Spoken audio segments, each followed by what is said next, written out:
안녕하세요. 스타트레이딩입니다. 벤츠 E클래스 수입차 시장에서 항상 1위를 차지하고 있는 모델이죠. 그 중에서 디젤 엔진, 바로 이 220D 모델에 대해서 옵션 사항은 어떤지, 가격 정책은 어떠한지, 그리고 프로모션까지 한번 자세하게 살펴보는 시간을 갖도록 하겠습니다. 벤츠 E클래스는 지난달에도 그리고 지난 상반기에도 1위를 차지했습니다. 2위인 5 시리즈와 격차가 2배 가까이 벌어져 있는 상황입니다. 그리고 C클래스, GLC, 벤츠의 인기가 여전히 지속 중인데 E클래스는 휘발유 그리고 디젤 두 가지가 있고요. 오늘 살펴볼 모델은 바로 벤츠 E클래스는 휘발유 모델, 디젤 모델 모두 다 해서 대략 9개 정도 모델이 지금 출시가 되고 있고요. 그 중에서 디젤 모델은 3가지입니다. 쿠페까지 친다라고 하면 4가지 모델이 되겠죠. 디젤 엔진이지만 그런 어떤 소음적인 부분이 많이 개선이 돼서 나왔습니다. 이전에 아우디, BMW, A6 중에서 디젤 엔진 소음 부분으로 따지면 벤츠가 가장 시끄럽다라고 많은 분들이 평가를 하신 것 같은데 이번에 2200cc에서 2000cc로 다운사징이 됐고요. 그리고 소음 부분이 개선이 돼서 나왔다라는 게 많은 분들의 평가입니다. 그리고 제가 직접 시승도 해봤지만 상당히 정숙해졌다라는 느낌? 물론 지하 주차장 같은 곳에서 정차를 해놓고 있으면 외부적으로 나오는 소음이 디젤이다 보니까 시끄럽기는 합니다. 근데 한 5, 60km 이상 정도의 속도 내지는 고속도로 이런 데서 주행을 하게 되면 디젤 엔진, 휘발유 엔진 거의 구분이 안 될 정도고요. 무엇보다도 장거리를 많이 가시거나 또는 시내 주행을 자주 왕복하시는 분들이라고 하면 디젤 엔진의 연비 이 부분은 또 무시할 수가 없겠죠. 그래서 디젤 엔진에 대한 어떤 선호도도 다시 증가를 하지 않을까 이런 조심스러운 예측. 요즘 트렌드가 휘발유 쪽에 많이 포커스가 맞춰져 있긴 하지만 이 클래스에서 220D가 또 판매되는 양이 적지 않은 것 같습니다. 이 클래스 디젤 모델은 총 3가지 트리미로 출시가 됩니다. 이 220D 아방가르드 6,870만원, 익스클루시브 6,970만원, 100만원 격차가 있고요. 사륜이죠. 포매틱 익스클루시브 7,390만원. 모델들에 대해서 어떤 옵션 차이가 있는지 그리고 프로모션 정책은 어떠한지 함께 살펴보겠습니다. 가장 먼저 재원 부분입니다. 아방가르드 익스클루시브가 좌측이고요. 포매틱 익스클루시브가 우측입니다. 공통적으로 엔진 배기량 같고요. 엔진 성능도 같죠. 직렬 4기통 싱글 터보 디젤 엔진이 장착되어 있고요. 전장에서 차이가 납니다. 특이하죠. 아방가르드와 익스클루시브는 4955, 포매틱 익스클루시브는 4930. 이게 정확한지는 모르겠지만 제가 받은 자료에 의하면 이렇게 설명이 되어 있었습니다. 마력은 194마력, 40.8토크. 최고 속도는 240km. 여기서는 1km가 부족하죠. 239km. 제로백도 7.3초, 여기는 7.5초. 아마도 이 부분은 사륜이라는 부분과 차량의 중량 차이. 차량의 중량이 1845kg, 1785kg, 딱 60kg 차이가 납니다. 그리고 공통적으로 9단 미션이 장착되어 있고요. 후륜 기반으로 한 2륜, 여기는 4륜입니다. 포매틱을 선호하시는 분들도 계실 테고요. 또 후륜 구동만의 그런 어떤 또 드라이빙 질감을 위해서는 2륜 모델을 선택하실 분도 계실 테고요.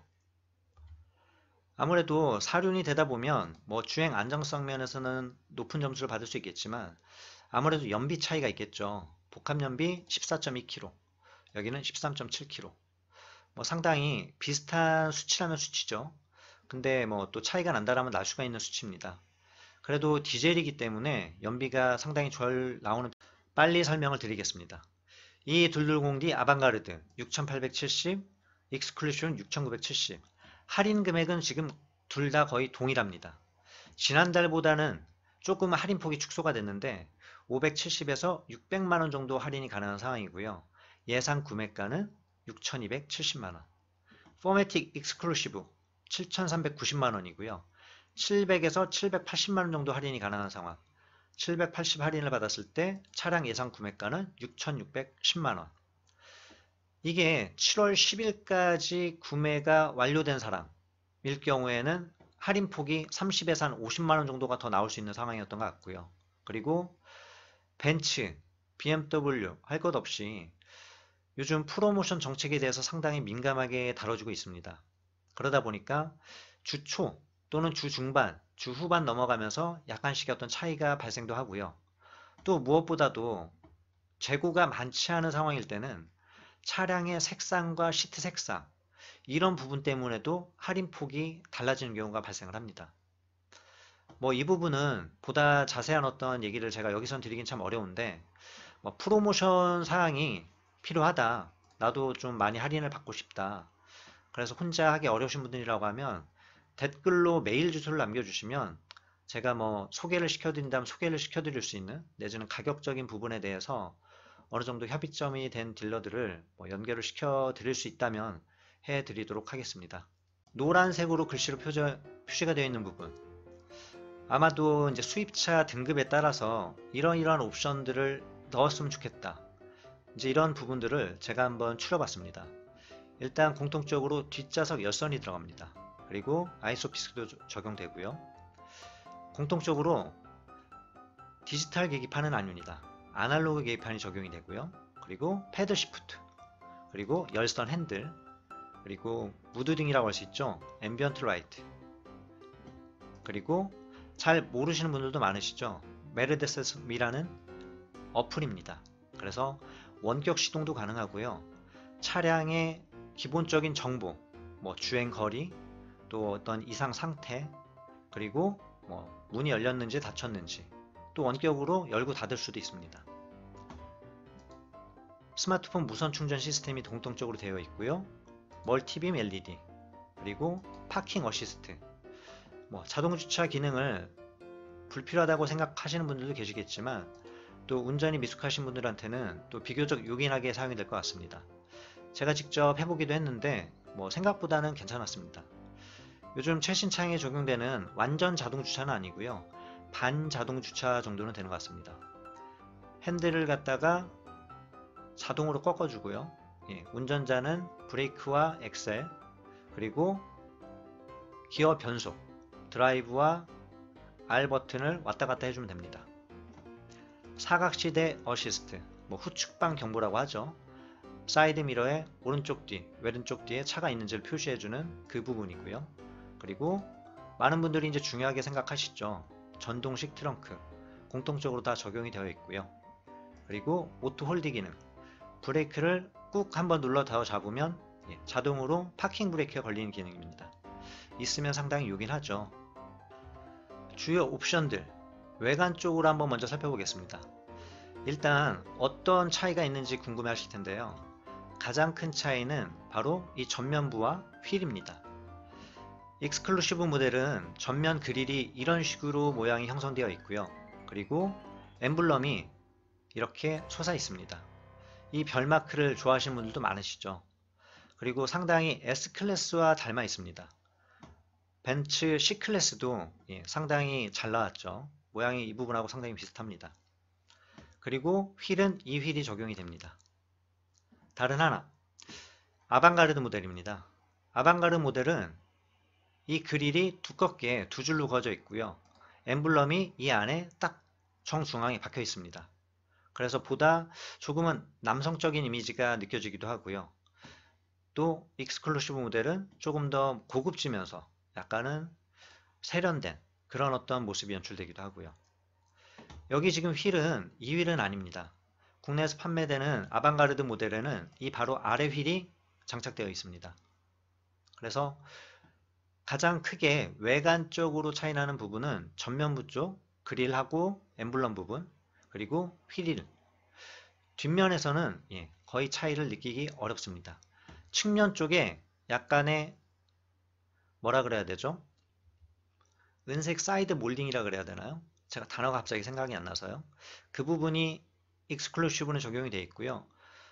이 차는 그렇지 않게 적용이 되어 있습니다. 방금 전에는 공통적인 옵션을 살펴봤고요. 이번에는 트림별로 차이가 나는 옵션이 무엇인지 한번 살펴보겠습니다. 아방가르드 모델, 실내에 천연 가죽 시트가 되어 있습니다. 그리고 익스클루시브 모델은 나파 가죽 시트고요. 휠 인치는 똑같습니다. 18인치. 보여드렸던 것처럼 5 스포크 휠이 장착되어 있고요. 익스클루시브는 트윈 S 스포크 휠이 장착되어 있습니다. 그리고 실내 트림에서는 블랙 애쉬, 대시보드 부분이죠. 이따 사진으로 설명을 드리겠습니다.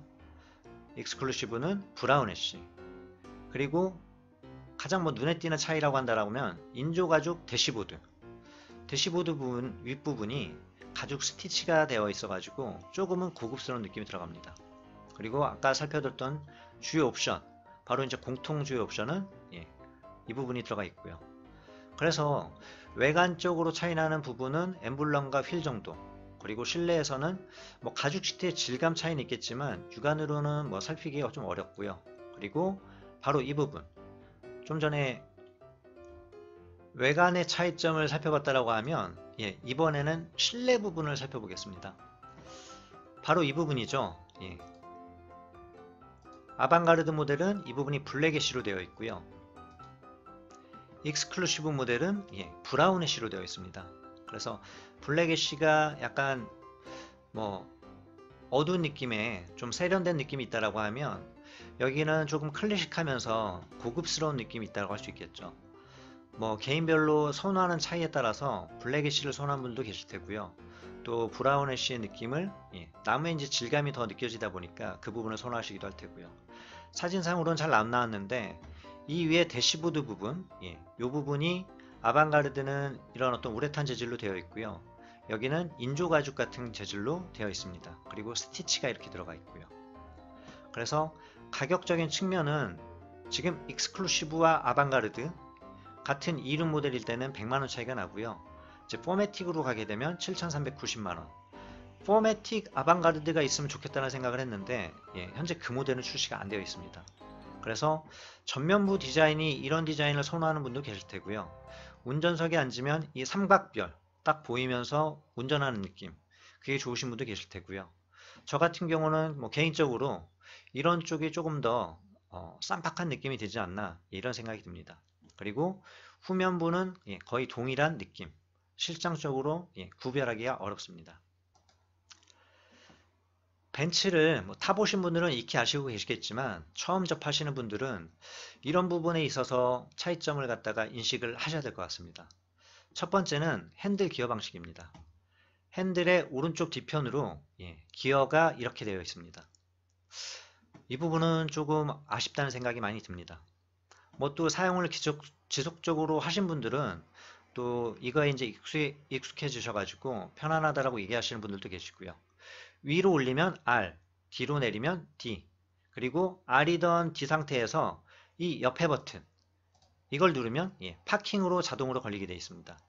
이건 조금 편하다고 할 수 있겠죠. 일반적인 기어 같은 경우는 드라이브로 내렸다가 다시 P로 하려면 올려야 되죠. 근데 얘 같은 경우는 이 버튼만 누르면 어느 상태에서든지 바로 파킹으로 전환이 됩니다. 그리고 이 부분 터치 기반으로 조절되는 부분인데요.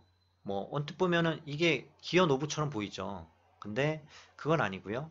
좌측으로 우측으로 밀면서 이 LCD 계기판에 장착되어 있는 화면을 조절할 수가 있습니다. 그래서 여기를 갖다가 좌우로 왔다 갔다 하는 방식이고요. 이걸 또 이 중간 부분을 누르면 찰칵하고 이제 클릭해서 들어갈 수 있는 기능이 있습니다. 그리고 이 부분 사용이 어렵다. 요 밑에 되어 있는 다이얼 버튼을 통해서 좌측, 우측으로 전환을 시킬 수가 있습니다. 그리고 요 안쪽 부분, 여기가 핸드폰 놓는 무선 충전대입니다. 근데 한 가지 이제 아쉬운 점은 갤럭시 S10 요즘 핸드폰 사이즈들이 이렇게 가로로 좀 길어졌죠. 새로운가요? 길어지다 보니까 이 부분에 온전하게 들어가지가 않습니다. 그래서 모델에 따라서 한 G7 정도 모델은 살짝 아래가 뜨면서 들어가서 충전이 되는데 10 같은 경우는 아예 완전히 띄어져 있어서 이 모서리 부분이 이쯤에 걸치더라고요. 그래서 그 부분은 한번 확인을 해 보셔야 될 것 같고요. 그리고 컵홀더 놓을 수 있는 공간이 2개가 되어 있고요. 화면, 내비게이션 화면이 상당히 가로로 길어졌습니다. 그래서 뭐 좋아진 점도 있는데, 근데 제일 중요한 건 바로 터치가 안 된다는 부분입니다. 이 부분은 참 에러가 아닌가 싶어요. 요즘 많은 수입차들도 이제 터치식으로 많이 전환이 되고 있는데, 그래서 이 부분을 안드로이드 오토 또는 뭐 애플 카플레이, 이 기능이 지원이 되기 때문에 이 내비게이션을 갖다가 작동을 시킬 때 바로 스마트폰에 있는 맵을 그대로 출력이 가능합니다. 그래서 목적지 설정이나 또 어떤 길 안내를 갖다가 할 수 있고요. 그리고 한 가지 알아두실 게, 이 부분이 지금 센터 글로우 박스인데 좌우로 개폐가 되는 방식이긴 한데, 수납 공간이 층으로 안 나눠져 있고 통으로 크게 돼 있습니다. 그래서 비교적 부피감이 있는 것을 놓기에는 유리한데, 뭐 잔 짐들, 스마트폰만 하더라도 사실 뭐 옆에 동승자가 있다라고 하면 올려놓을 때가 필요한데, 여기 한 대 들어가고 나면 뭐 컵홀더에는 음료수가 들어갈 수도 있고요. 이런 쪽 공간에 놓을 공간이 마땅치 않습니다. 그런 부분이 좀 아쉽다라면 아쉬운 부분이고요. 그리고 한 가지 팁, 모르는 분들은 많이 모르시죠. 근데 이제 벤츠 구매를 하시게 되면 아까 말씀드렸던 메르세데스 미라는 어플을 설치를 해주게 됩니다. 그래서 이 어플을 통해서 차량의 시동 상태, 시동을 끄고 킬 수 있고요. 또 문이 열려 있다라고 하면 문을 잠글 수 있고요. 그리고 뭐 창문이 열려 있다, 이런 어떤 다양한 정보들이 표시가 됩니다. 그리고 한 가지 이제 주요한 기능, 나는 안드로이드 오토나 이런 걸 통해서 내비를 사용하기 싫다. 그러면 이 내비를 사용해야 되는데, 이 내비를 이걸로 조작하려고 하면 생각보다 힘이 듭니다. 글자를 입력하기가 어렵다라는 거죠. 근데 이 어플상에서 목적지 설정을 할 수가 있습니다. 그러면 구글과 연동이 된 부분이 표시가 돼서 이 목적지를 내비게이션으로 바로 전송이 가능합니다. 그러면 목적지를 수신하시겠습니까? 예 버튼을 누르면 이곳에서 내가 목적지를 따로 설정하지 않아도 바로 차량의 안내가 가능해집니다. 그래서 이 어플이나 뭐 안드로이드 오토, 이런 부분들 때문에 뭐 비교적 단점이라고 할 수 있는 내비게이션, 죄송합니다. 이 부분 스펠링이 잘못됐네요. 내비게이션을 좀 그래도 수월하게 이용을 할 수 있지 않나 싶습니다. 그리고 실내 부분에서 뒷좌석, 이런 식으로 에어벤트가 설치되어 있고요. 뭐 이런 어떤 송풍구 모양을 좋아하시는 분들은 되게 좋아하시죠. 뭐 상당히 약간 멋스럽기도 하고요. 특히나 여자분들이 많이 좋아하시는 것 같아요. 그리고 요거는 이제 바람의 양을 조절할 수 있는 버튼이고요. 뒤에 이렇게 트레이가 돼서 앞으로 냈다 빼줬다가 가능하고요. 뒤에 짐 놓는 곳, 이렇게 이제 들어가는 공간이 설치가 되어 있습니다. 그리고 한 가지 팁, 뭐 이 부분은 잘 모르시는 분들 많으시죠. 벤츠 같은 경우는 아시다시피 여기에서 좌석의 어떤 등받이 각도나 좌우 앞뒤로의 어떤 걸 조절이 가능한데, 머리 받침이 조절이 가능하다라는 것, 머리 받침을 위로 아래로까지는 조절이 가능합니다. 그리고 또 하나, 이제 메모리 시트는 2개까지 가능한데요. 여기 보면 사진상 크게는 안 나와 있는데 제일 마지막 버튼이 하나 있습니다. 이 버튼이 뭘 하는 기능일까요?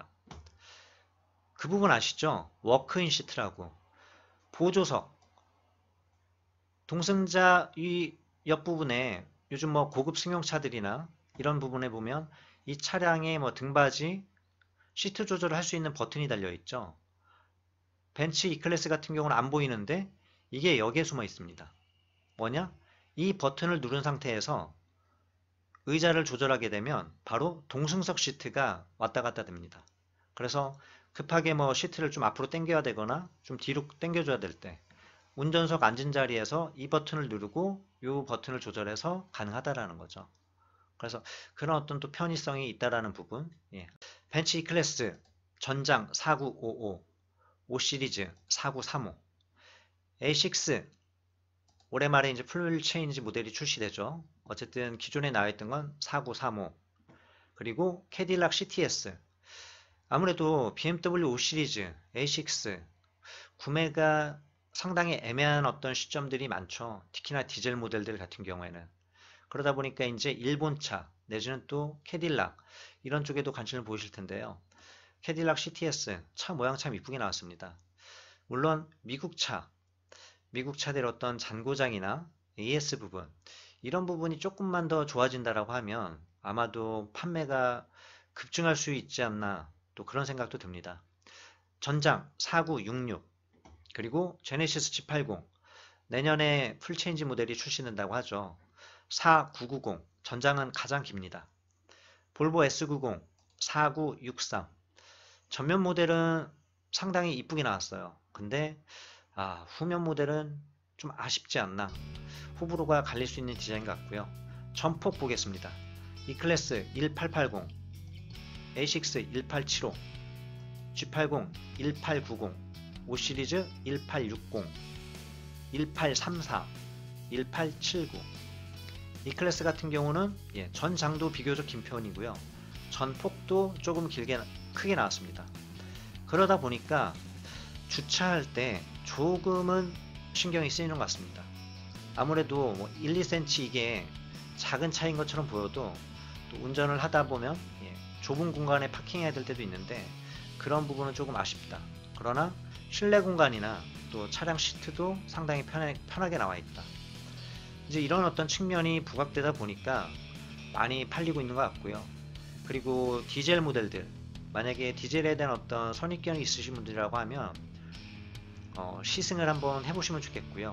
그리고 한 가지 주의사항은 조용한 곳에서 시동 걸린 소리를 들었을 때는 휘발유 엔진보다는 다소 시끄럽습니다.